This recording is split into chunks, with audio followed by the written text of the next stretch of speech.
Herkese merhaba. Bugün adı bir gecede skandalla anılan, kamusal utancın adeta bir sembolü haline getirilen ama yıllar sonra küllerinden doğup kendi hikayesinin kontrolünü eline alan birinin, Monica Lewinsky'nin inanılmaz yolculuğuna birlikte bakacağız.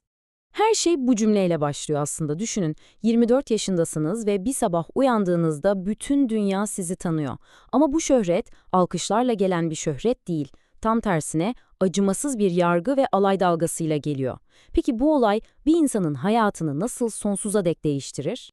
Evet, hikayenin en zorlu, en fırtınalı kısmıyla başlıyoruz. Skandal ve utanç. Her şeyin patlak verdiği ve medyanın utancı bir silah gibi kullandığı o ilk günler. Aslında bütün meselenin özeti bu. Aradaki güç dengesizliğini görüyor musunuz? Bir yanda kariyerinin daha en başında Beyaz Saray'da staj yapan gencecik bir kadın. Diğer yandaysa dünyanın en güçlü adamı. Bu eşitsizlik, patlak veren skandalın bütün yükünün kimin omuzlarına kalacağını daha en başından belli ediyordu aslında.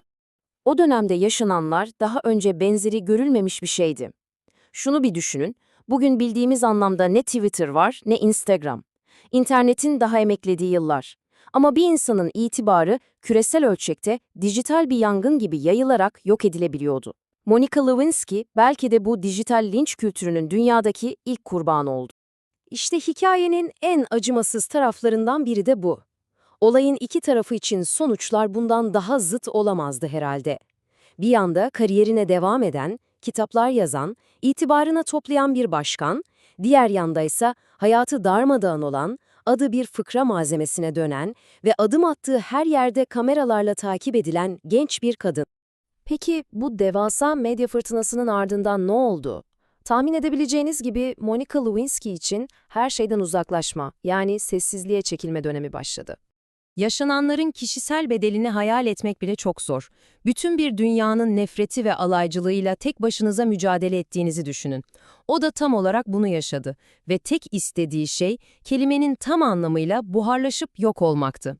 Ve bu sessizlik öyle 1-2 yıl değil, neredeyse 10 yıl sürdü. Bakın 1998'de hayatı tepetaklak oluyor. Yıllarca süren bir kaçışın ardından 2005'te her şeyden uzakta olmak için Londra'ya yerleşiyor. Orada kendini ve yaşadıklarını anlamak için sosyal psikoloji okuyor.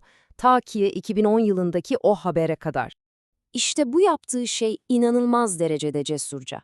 Hayatını mahveden, onu yok etmenin eşiğine getiren o duygunun, yani utancın tam üzerine gitti. Onu bir laboratuvar nesnesi gibi incelemeye, akademik olarak anlamaya karar verdi. Kendi acısını bir araştırma konusuna çevirdi. Ve yıllar süren bu sessizlik, bu akademik arayış, bir olayla birlikte bambaşka bir şeye dönüştü. Kendi acısından başkalarına yardım edecek yepyeni bir amaç doğdu. İşte o kırılma anı bu. İnternette siber zorbalığa uğradığı için hayatına son veren 18 yaşındaki bir gencin haberini okuduğunda kendi geçmişi bir anda gözünün önüne geliyor. Ve anlıyor ki kendi yaşadığı o acı artık sadece ona özel bir durum değil, dijital dünyada yayılan bir salgın haline gelmiş. Ve tam o anda kendine belki de hayatını değiştiren o soruyu sordu. Benim yaşadığım bu korkunç deneyim, benim taşıdığım bu utanç, belki de başkalarını aynı sondan korumak için bir işe yarayabilir miydi? İşte bu soru, hikayenin bir sonraki perdesini açtı. Monica Lewinsky'nin sessizliğini bozup dünyaya, hepimize, utancın bedelini anlatmaya başladığı o yeni dönem. Ve o büyük adımı 2014'te attı. Yıllar ve yıllar sonra ilk defa kendi hikayesini, kendi kelimeleriyle başkalarının manşetleri olmadan anlattı. Artık hakkında konuşulan bir nesne değil, konuşan bir özneydi. Kontrolü yeniden eline alıyordu. Ama asıl büyük çıkışı bir yıl sonra geldi, milyonların izlediği TED sahnesine çıktı ve konuşmasının başlığı her şeyi özetliyordu. Utancın bedeli. Orada anlattığı şey artık sadece kendi kişisel trajedisi değildi, dijital çağda yaşayan hepimizin yüzleştiği bir sorundu. Ve sonuç, 20 milyondan fazla izlenme. Bakın bu sadece bir popülerlik göstergesi değil. Bu rakam, onun mesajının ne kadar çok insana ulaştığının, ne kadar çok insanın onun acısında kendini bulduğunun ve dünyanın onu dinlemeye ne kadar hazır olduğunun kanıtıydı. Konuşmasında çok zekice bir benzetme kullandı. Kendini 0 numaralı hasta olarak tanımladı. Yani internet yoluyla yayılan bu online nefret ve utandırma salgınının bu yeni hastalığın ilk vakası. Bu sayede kendi deneyimini, kendisinden sonra gelen nesillerin yaşadığı siber zorbalığı açıklamak için bir çerçeve olarak sundu. Peki tüm bu mücadelenin sonunda ne oldu? Monica Lewinsky hakkında yazılan o korkunç hikayeyi nasıl kendi lehine çevirdi? Gelin bu inanılmaz dönüşümün son bölümüne bakalım. Aslında bu dönüşümün sırrı 3 adımda gizli. Önce kendi sesini buldu ve hikayesini kendisi anlatmaya başladı. Sonra kendine TED gibi güçlü bir sahne yarattı. Ve son olarak da tüm bu yaşadıklarını kişisel bir misyona dönüştürdü. Artık bir kurban değil, siber zorbalığa karşı mücadele eden bir aktivistti. Tam 25 yıl, dile kolay. Bir insanın üzerine yapıştırılan bir etiketi söküp atması, kendini dünyaya yeniden anlatması tam çeyrek asrını aldı.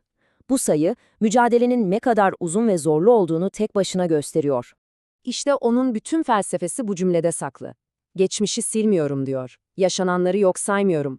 Sadece o acıyı alıp başkalarına yardım etmek için bir güce, bir enerjiye çeviriyorum. Bundan daha güçlü bir direniş olabilir mi?